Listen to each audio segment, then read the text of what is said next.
Hello there, dear viewer, and welcome to the build. This time we have another endgame character, and it is fashioned after the Dragonborn from Skyrim, or rather from Skyrim trailers. It's been 11 years, I know, but I still get the goosebumps. Feel free to mock me down in the comments. There is no dragon shouts in Elden Ring, but there are dragon communion incantations. You can't collect dragon souls, but you can collect dragon hearts. Also, dragon fights are relatively easy to cheese in Elden Ring, so more power to us. The end result should be a warrior type of character that plays mostly like a strength build, but with just enough faith to make his dragon powers matter. Due to the casting time, Dragon Communion incantations are most useful as combat openers, but with a few tricks allowing you to knock enemies prone, we can sometimes get just enough time to cast them mid-combat too. The choice of your sacred seal is absolutely fundamental for the build, and you can argue I should have definitely gone for the Dragon Communion seal. The problem is, it scales with arcane, and since our incantations play a secondary role in the combat style, you don't need to absolutely maximize them. It seems much more efficient to go for a Clawmark seal or a Giant's seal, as they will both scale with faith and strength, meaning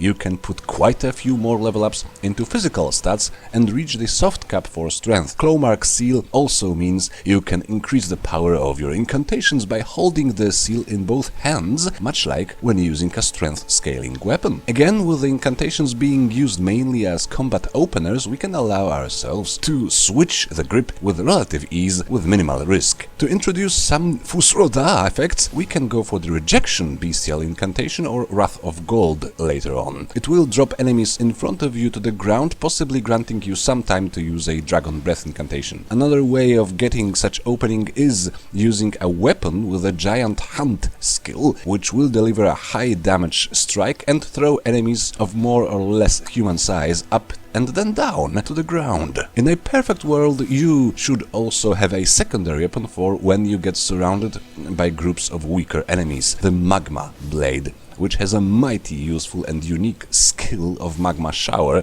which spreads magma around you on a skill attack, with the possibility to extend this effect if you tap the skill attack button afterwards. This will cause a lot of damage to your primary target, some damage to everything around you, and also leave little pools of magma which also deal damage and cause a bit of a recoil to everything that tries to cross these pools. Unfortunately, the Magma Blade is a very rare drop from the Volcano Manor. Consider increasing your discovery stat by any means necessary before heading there. The weapon is deemed to be perfect for dexterity builds by the wiki, but since it actually also scales with strength and faith, it is probably the best curved sword for builds like this. Other than the Dragon Breath incantations, including Rotten Breath, which doesn't exist in Skyrim but it's just perfect, there is one goofy-looking Fire Breath incantation with a significantly shorter casting time than most dragon incantations, also causing some recoil. Aspect of the Crucible, Breath. Rejection followed by this one can easily swing the fight in your favor before you even start slashing. Now let's get to the gear in its entirety. Late game I had both my Great Sword and my Magma Blade equipped. Before that it would often put me in the heavy load category, so I would need to decide before a fight which weapon to wield. Then there's the Clawmark seal. As mentioned, the Dragon Communion seal is a good one too, but with mixed combat style and the need for high physical stats, I opted for this one instead. For the armor we have Radan's Redmane Helm because it has horns, Champion Pauldron, which is a starting piece of armor for the Hero class, and Hero is a very good starting point for the build. Then complete the set with the best gauntlets and boots you can possibly get and wear while still being on medium load. In my case, Veteran's Gauntlets and Fire Prelate Greaves. You want them to have decent poise increase. Of course, this set is not optimal. It is reminiscent a little bit of the Skyrim guy, but it's not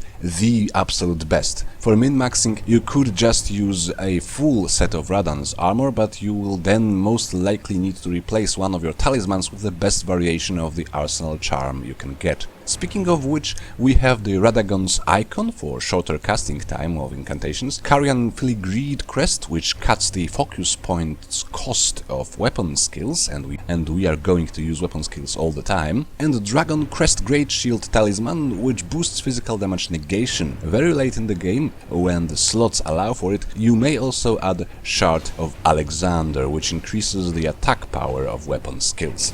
Needless to say, frequent use of weapon skills is another hallmark of the build. They can change the tide of battle, and you would like to use them while having some points left for a few spells. Shard of Alexander and Dragon Crest Great Shield are very late stuff. Luckily they have weaker mid-game variants, at least the Dragon Crest has. The Dragon Crest Shield Talisman +1, for example, can be found in Sainted Hero's Grave, Altus Plateau, and Warrior Jar Shard can be obtained by defeating Iron Fist Alexander without doing his questline. For the most commonly used spells, we of course want the Dragon Breath incantations, including Rotten Breath and Elzeki's Decay, even though nothing comparable exists in Skyrim. Is just too good of a combat opener to miss. Dragon Ice and Dragon Fire are good too, although in the end I mostly went for Theodrix'sMagma, as magma can slow down enemies, often giving you time to chug some flasks. Then there is aspects of the Crucible Breath, which is also a form of fire breath, but it is cheaper in terms of focus points than the Dragon Communion incantations, so it will often be a better choice if you would like to have some focus points left for the weapon skill usage.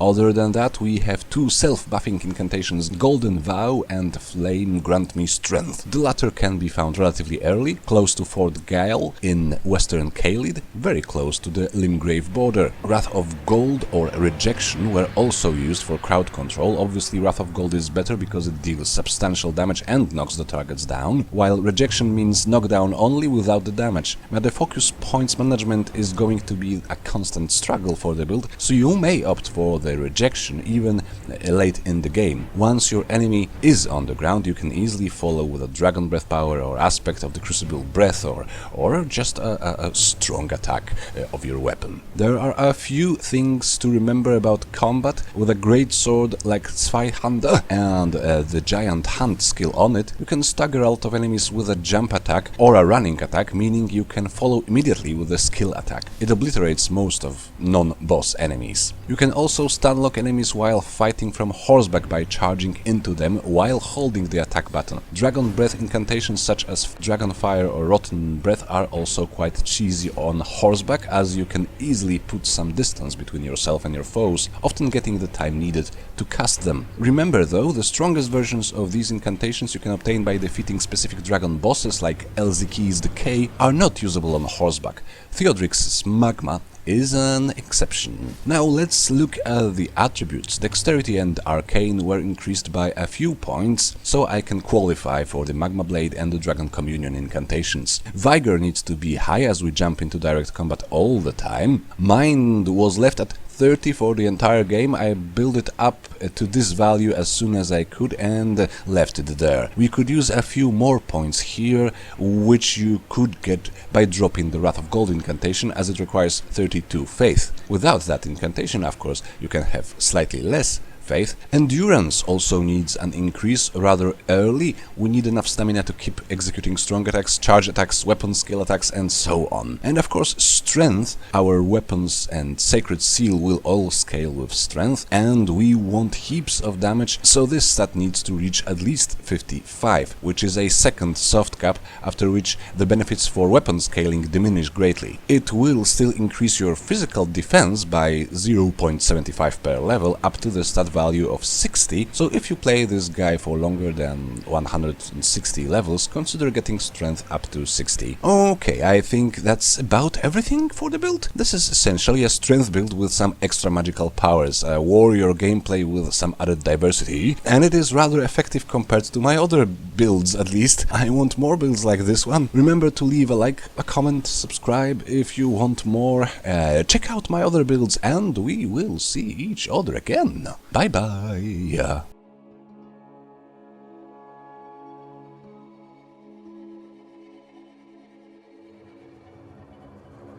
If you like that video, you're gonna love the next one. I hated that video. Well, then you're gonna love the next one. Shh, calm down, okay?